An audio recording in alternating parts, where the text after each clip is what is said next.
इससे पहले देश, आपके साथ मैं रचना बंसल। पाकिस्तान में हालात हर दिन के साथ बिगड़ रहे हैं और ऐसा लग रहा है कि पाकिस्तान में अब गृह युद्ध जैसे हालात बस छिड़ने वाले हैं।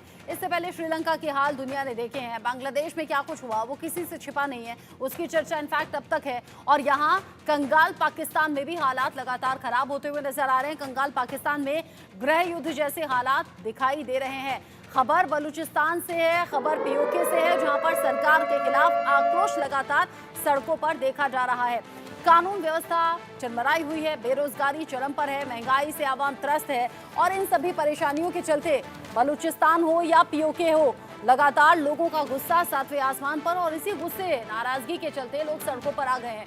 सड़कों पर आकर जो टकराव की स्थिति होती है उसमें कई बार जान का जोखिम भी रहता है, लेकिन बावजूद इसके लोग पीछे हट नहीं रहे। लोग कह रहे हैं अपने अधिकारों के लिए अगर प्राण भी देने पड़े ना तो दे देंगे और ना ही जान लेने से हम कतराएंगे।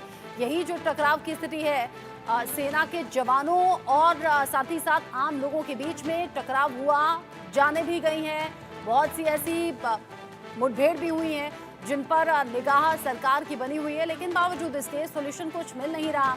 पाकिस्तान में महंगाई चरम पर है, बेरोजगारी लोगों को परेशान कर रही है। ये तीन तस्वीरें आप देखिए, तीन तस्वीरें जहां पर पाकिस्तान खंड खंड होगा क्या, ये सवाल लगातार इसलिए बना हुआ है क्योंकि बलूचिस्तान में गदर मचा हुआ है, लोग सड़कों पर आ गए हैं। सबसे बड़ी बात यह कि प्रदर्शनकारियों में महिलाएं भी शामिल हैं। आप समझिए कि महिलाएं घरों से निकलकर सड़क पर आ गई हैं अपने अधिकारों के लिए।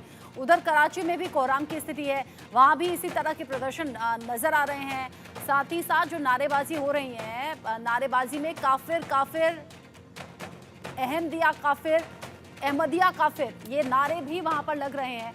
ऐसे में ये जो नारेबाजी है, ये जो प्रदर्शन है, पाकिस्तान सरकार के नाक में दम करने के लिए काफी है। सवाल अब ये उठ रहा है कि क्या 1971 जैसे हालात अब फिर से पैदा हो रहे हैं क्या? पाकिस्तान से टूटकर ही बांग्लादेश बना था और अब यहाँ पाकिस्तान क्या फिर से खंड खंड हो जाएगा, फिर से पाकिस्तान टुकड़ों में बढ़ता हुआ नजर आएगा क्या? इन प्रदर्शन के बाद, इन तस्वीरों के बाद कुछ ऐसे ही आसार नजर आ रहे हैं। अपडेट एक और आप जान लीजिए, पाकिस्तान के खिलाफ बलूचिस्तान में आंदोलन हुआ है तेज। पाकिस्तान सरकार और आर्मी के खिलाफ लोगों में ये आक्रोश है, यानी कि गुस्सा है। शासन की अनदेखी से बलोच लोगों में नाराजगी है। महरंग बलोच यहाँ आंदोलन की अगुवाई करती हुई नजर आ रही हैं। यहाँ पेशे से डॉक्टर और बलूच विद्रोह का चेहरा, खास चेहरा है महरंग बलोच, और ऐसे में ये सरकार के खिलाफ सड़कों पर है। पाकिस्तान आर्मी जिस तरीके से अत्याचार लोगों पर कर रही है उसके खिलाफ सड़कों पर है। ऐसे में मजबूत आवाज के तौर पर महरंग बलोच को देखा जा सकता है। महरंग बलोच कह रही है इतनी लाशें देखी हैं कि अब तो मौत भी डराती नहीं है, मौत से डर नहीं लगता। ये प्रदर्शनकारी जो सड़कों पर आ गए हैं ये जानते हुए कि पाकिस्तानी सेना कभी भी गोली चला देगी, कभी भी जान ले लेगी, क्योंकि जानें लगातार लोगों की जा रही हैं। बावजूद इसके अगर लोग बड़ी संख्या में सड़कों पर आ रहे हैं तो इसके बड़े मायने हैं। इन हालातों पर बात करेंगे। Group captain retired UK Devnath sir मेरे साथ में जुड़ गए हैं डिफेंस एक्सपर्ट के तौर पर। संजीव श्रीवास्तव जी मेरे साथ में हैं, विदेश मामलों के जानकार। आप दोनों का ही इंडिया न्यूज पर बहुत स्वागत। यूके देवनाथ सर, जो हालात अभी बने हुए हैं, बलूचिस्तान में प्रदर्शन, पीओके में प्रदर्शन, और ये प्रदर्शन वक्त के साथ साथ और ज्यादा मजबूत हुए हैं। मजबूत इसलिए भी कह लीजिए, जो महिलाएं पर्दा करती हैं, घरों में रहती हैं, वो महिलाएं भी अब खुलकर सड़कों पर हैं। वो कहती हैं आजादी हमें चाहिए। होगा क्या? पाकिस्तान फिर से टुकड़ों में बटेगा क्या? 1947 में तब से पाकिस्तान के हुक्मरान हैं, उन्होंने पाकिस्तान में हुक्मरान का मतलब यही है कि पंजाब पाकिस्तान के सुन्नी लोग, इन्हीं लोगों ने एडमिनिस्ट्रेशन में और जुडिशरी में ऊपर के जितने पोस्ट हैं सबको दखल किया हुआ है। और तो और पाकिस्तान की फौज में भी पंजाब प्रांत के सुन्नी मुसलमानों का ही दबदबा है। ट्रेडिशनली आज़ादी के पहले से भी इन लोगों ने कभी भी बलूचिस्तान के लोगों को अपना नहीं माना, उनको अपने से नीचा समझा, उनको ट्राइबल समझा, उनको अनपढ़ समझा, उनको गंवार समझा। आज़ादी के बाद भी बलूचिस्तान के थोड़े से लोग हैं। मैं दर्शकों को बता दूं कि बलूचिस्तान का जो क्षेत्रफल है वो करीबन पाकिस्तान के क्षेत्रफल का 44% है और बहुत कम लोग वहां रहते हैं। पाकिस्तान की टोटल आवाम 24 करोड़ में से मात्र 6% लोग बलूच हैं। लेकिन इन लोगों को पाकिस्तान की फौज ने, उनकी जो एस्टेब्लिशमेंट है, उन्होंने डंडे के जोर से पिछले 70 साल 80 साल से दबाया हुआ है। और तो और हद तब हो गई जब इनकी जमीन जायदाद जबरदस्ती छीन के चीन को दे दी गई सी पैक प्रोजेक्ट बनाने के लिए। जब ग्वादर पोर्ट बनाया गया तो जबरदस्ती बलूच लोगों के गांव हटा दिए गए, उनको कोई कंपनसेशन नहीं मिला। जहां पे उनको कुछ कंपनसेशन मिला, बहुत ही मार्केट प्राइस से 1/10 रेट पर मिला। तो बलूच लोग पाकिस्तान की एडमिनिस्ट्रेशन से परेशान हैं।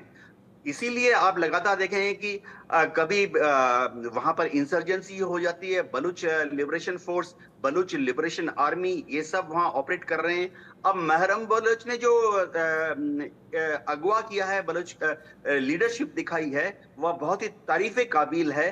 दुनिया को नोटिस करना चाहिए कि बलूचिस्तान के लोगों के ऊपर कितना दमन हो रहा है। जी। आपने बताया कि अत्याचार में कोई कमी नहीं है, तस्वीरें बता रही हैं बलूचिस्तान में लोगों के साथ जुल्म ज्यादती हो रही है। ठीक ऐसे ही हालात पीओके में भी नजर आते हैं। संजीव श्रीवास्तव जी, अगर लोग सड़कों पर आ जाएं, उसमें महिलाएं आ जाएं, महरंग बलोच जो कि एक बड़ा नाम है इस प्रदर्शन का, जो नेतृत्व करती हुई नजर आती है, अगर एक महिला प्रदर्शनकारी ये कहे कि अब इतनी लाशें देख ली हैं, अब इतनी मौत अपने सामने देख ली हैं कि मौत से भी डर नहीं लगता, ये बहुत बड़ी आवाज है विद्रोह की। है कि इससे बड़ी आवाज़ हो नहीं सकती और इससे बड़ा संकल्प हो नहीं सकता कि जब किसी भी व्यक्ति को मौत का डर भी उनके अंदर समाप्त हो जाए और वो बिल्कुल विद्रोह पर उतर आए, तो जाहिर है कि वो एक बहुत बड़ी चुनौती बड़े से बड़े तानाशाह के लिए बन सकता है। और महरंग बलूच आज उसी स्थिति में दिखाई देती हैं।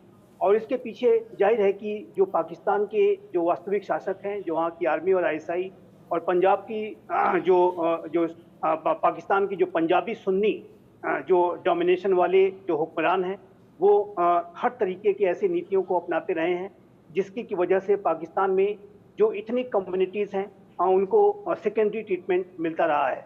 चाहे वो बलूच हो, चाहे वो पश्तून हो, हजारा हो, सिंधी हो, कश्मीरी हो, सभी के साथ वहाँ पर सेकेंडरी ट्रीटमेंट किया जाता है। और ये जो पाकिस्तान के हुक्मरान हैं, इन्हें सिर्फ लगता है कि उनका पंजाबी एकमात्र प्यारा प्रोविंस है और उसमें भी जो सुन्नी डोमिनेशन है, जैसा कि अभी देवनाथ सर ने इसकी चर्चा की। और ये बिल्कुल मैं इससे सहमत हूँ कि ये जो पाकिस्तान के हुक्मरानों का ये जो दोहरा रवैया है, डबल स्टैंडर्ड है, सेकेंडरी ट्रीटमेंट जो वहाँ के इथनिक माइनॉरिटीज़ को दिया जाता है, और रिलीजियस माइनॉरिटीज़ की तो आप बात ही छोड़ दीजिए, जो हिंदू और क्रिश्चियंस और सिखों के साथ कैसा बर्ताव होता है। तो आज इसी का परिणाम ये है कि पाकिस्तान विखंडन की कगार पे पहुँच गया है। और अगर ऐसी स्थिति रही, पाकिस्तान के हुक्मरान अब भी नहीं चेते, तो मेरे असेसमेंट के मुताबिक पाकिस्तान के कम से कम 4 टुकड़े होंगे। पाकिस्तान ऑक्युपाइड कश्मीर तो हमारे पास आएगा ही, लेकिन बलूचिस्तान, पश्तूनिस्तान, सिंध देश, ये भी अलग अलग हो जाएंगे। और यहाँ पर भी जैसे बलूच आंदोलन चल रहा है, उसी तरीके से पश्तून लोग भी एक पश्तून तहफ़्फ़ुज़ मूवमेंट भी चला रहे हैं। और पश्तूनों के खिलाफ भी पाकिस्तान के हुक्मरानों ने बड़ी साजिश रची है।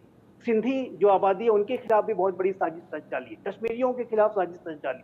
तो ये जो पाकिस्तान के हुक्मरानों की जो शॉर्ट साइटेडनेस है, अंधदृष्टि है, अपने व्यक्तिगत हितों को सर्वोपरि रखना, राष्ट्र के हितों को सेकेंडरी रखना, आतंकवाद का इस्तेमाल अपने वेस्टेड इंटरेस्ट को हासिल करने के लिए करना, और जाहिर है कि वो अपने जो भी उनके पास अपनी इकोनॉमी तो उनकी जर्जर है ही, और जो भी पैसा वगैरह बाहर से आता है उसका इस्तेमाल अपने ऐशो आराम के लिए करना। उसकी वजह से आज पाकिस्तान में चाहे वो सामरिक स्थिति हो, चाहे वो राजनीतिक स्थिति हो, चाहे वो पाकिस्तान में हालात किसी भी तरीके से सुधरते तो है ही नहीं, और पिछले सिर्फ आम जनता है। इस बीच एक और अपडेट है, पाकिस्तान का बलूचिस्तान हिंसा की घटनाओं से पूरी तरह से त्रस्त नजर आ रहा है। अशांत बलूचिस्तान प्रांत में हिंसा में लगातार इजाफा ही देखने को मिला है। बढ़ती घटनाओं से शहबाज सरकार को टेंशन है। बलूचिस्तान में आतंकी घटना में लगातार बढ़ोतरी हो रही है।